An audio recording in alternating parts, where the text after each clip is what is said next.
Hello friends, welcome on my YouTube channel Nursing Dignity.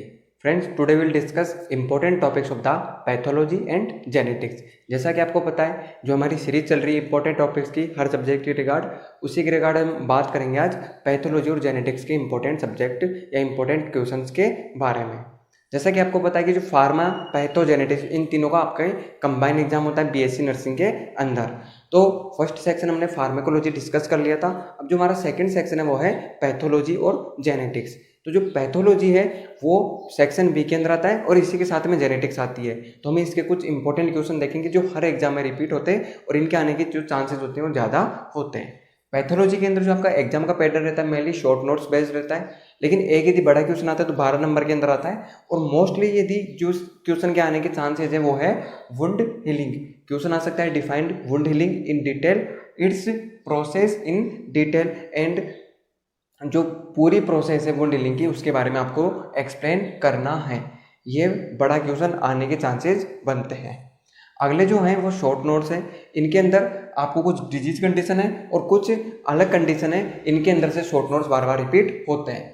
तो जो nephrotic syndrome है, COPD है, पेप्टिक अल्सर है, एक्यूट इन्फ्लामेशन और र्यूमेटिक फीवर, ये जो 5 डिजीज कंडीशन मैंने आपको बताई है, nephrotic syndrome, COPD, peptic ulcer, acute inflammation and rheumatic fever, इनमें से 2 या 3 डिजीज हर बार रिपीट होती रहती है, ऑल्टरनेटिवली आती रहती है एग्जाम्स के अंदर। तो आपको इन डिजीज कंडीशन को तो अच्छे से प्रिपेयर करके ही जाना है।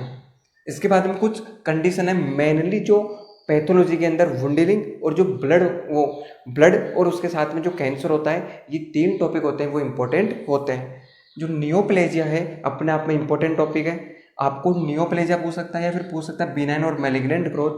जो बिनाइन और मैलिग्नेंट ग्रोथ है इसके अंदर या तो आपसे डिफरेंस पूछ सकता है कि differentiate between the benign and malignant growth, या फिर इन दोनों के बारे में डिटेल से आपसे एक्सप्लेन करवा सकता है। Next one is the blood grouping and cross matching. मैंने आपको बताया कि जो ब्लड है अपने आप में इंपॉर्टेंट है। ब्लड ग्रुपिंग और क्रॉस मैचिंग शॉर्ट नोट्स के अंदर आपको देखने को ही मिलता है। तो ये जो थे ये पैथोलॉजी की कुछ कंडीशन थी। शॉर्ट नोट्स के अंदर मैंने आपको 5 डिजीज कंडीशन बताई, nephrotic syndrome, COPD, peptic ulcer, acute inflammation, rheumatic fever.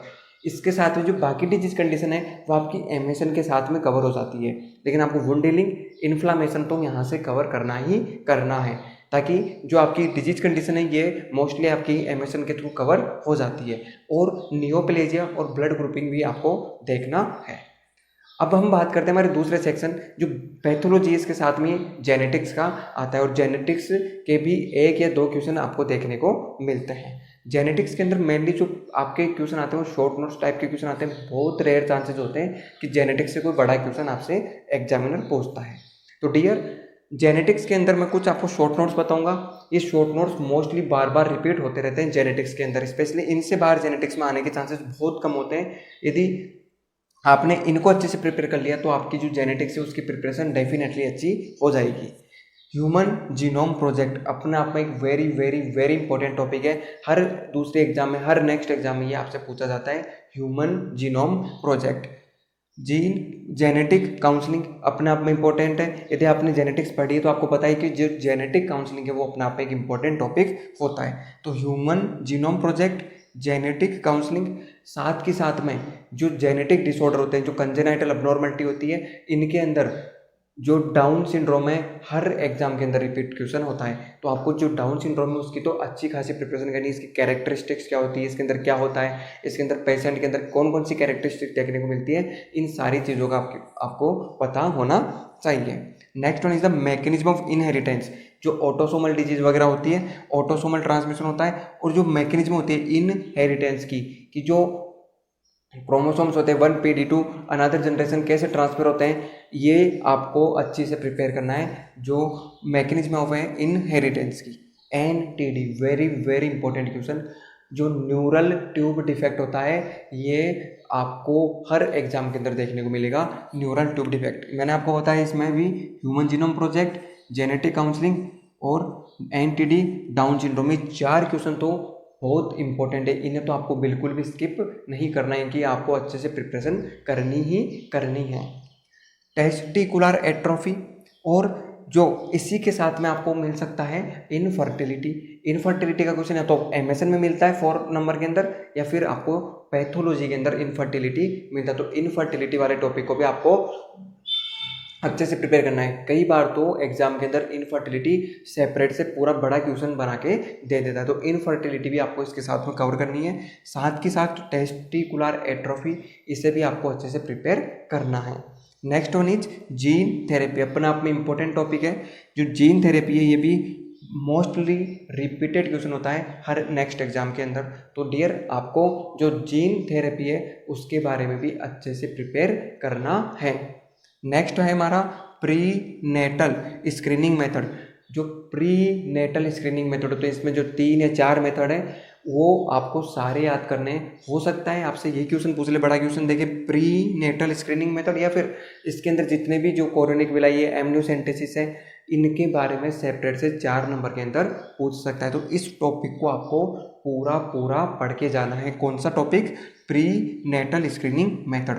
तो ये जो मैंने शॉर्ट नोट्स बताए, मैंने आपको जेनेटिक्स के कुछ इंपॉर्टेंट और मोस्टली रिपीटेड बताए।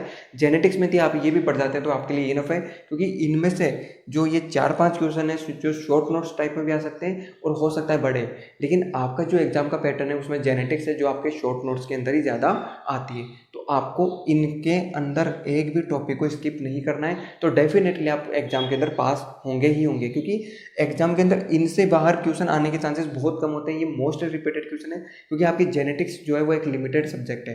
तो आपको जेनेटिक्स के अंदर ये टॉपिक और पैथोलॉजी के अंदर वुंड हीलिंग और इसकी प्रोसेस तो ढंग से याद करके जानी है। दूसरी प्रायोरिटी देनी है आपको इन्फ्लामेशन को। इसके बाद में आपको कुछ डिजीज कंडीशन बताइए मैंने, इनमें जो 5 डिजीज कंडीशन है इन्हें आपको अच्छे से प्रिपेयर करना ही करना है। इसके साथ के साथ में जो मैंने आपको कैंसर की कंडीशन बताई, नियोप्लेजिया, बिनाइन और मैलिग्नेंट ग्रोथ, इसके बारे में भी अच्छे से प्रिपेयर करना है। ब्लड ग्रुपिंग और क्रॉस मैचिंग, इसके बारे में भी अच्छे से प्रिपेयर करना है। तो ये जो आपका आज का पैटर्न है पैथोलॉजी और जेनेटिक्स का, यदि आप इनमें से कोई भी टॉपिक स्किप नहीं करते तो डेफिनेटली आपका अच्छे नंबर आएंगे ही आएंगे। और जो फार्माकोलॉजी, मैंने उसका सेपरेट से वीडियो बनाया हुआ है। फार्मा की आप प्रिपरेशन थोड़ी इनसे बेटर कीजिएगा, क्योंकि थोड़ी ईजी होती है, फार्मा थोड़ी टफ पड़ती है। तो आप बराबर इक्वलिटी दीजिएगा फार्मा और पैथोजेनेटिक्स को, तो आप डेफिनेटली अच्छे नंबर लाएंगे। तो ये था आज का हमारा टॉपिक, पैथोलॉजी और जेनेटिक्स के इंपॉर्टेंट टॉपिक्स। यदि आपको वीडियो अच्छा लगा तो अपने फ्रेंड्स के साथ भी शेयर कीजिएगा और हमसे जुड़े रहने के लिए चैनल को सब्सक्राइब कीजिएगा। Thank you.